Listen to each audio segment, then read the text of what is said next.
members and everyone here. Good day po sa inyo lahat. Simple lang po ang mensahe ko ngayong araw ito. Magandang araw sa inyong lahat. Bilang magulang, nakakatuwa at nakaka-proud para sa akin na makita kung paano pinaghandaan ng mga estudyante ang event na ito.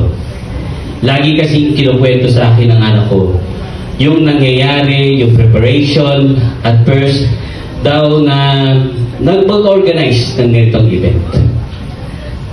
Sabi niya, minsan nakaka-pressure, minsan nakakatuwa, minsan naman kailangan talagang mag-adjust sa mga challenges. Kaya ngayon, na nakikita ko ang resulta ng lahat ng pinaghirapan nila for this event, ang sarap kong napakiramdam na makikita mo talaga na may dedikasyon at teamwork ang mga batang ito. Gusto ko rin magpasalamat sa mga instructors nila. Malaki ang naging tulong ng guidance at support po ninyo para ma-manage at maayos ang mga estudyante sa event na ito. Hindi magiging ganito ka-successful kung wala ang patience, pagtuturo at pag-alalay ninyo sa kanila.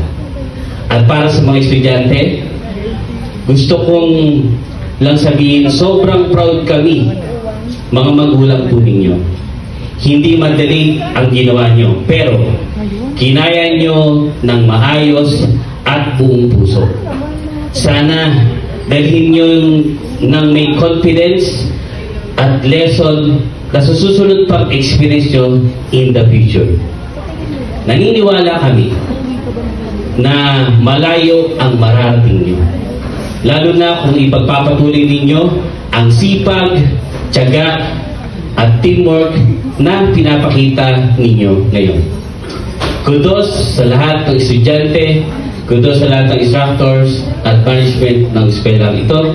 Maraming salamat po. Congratulations sa inyo lahat.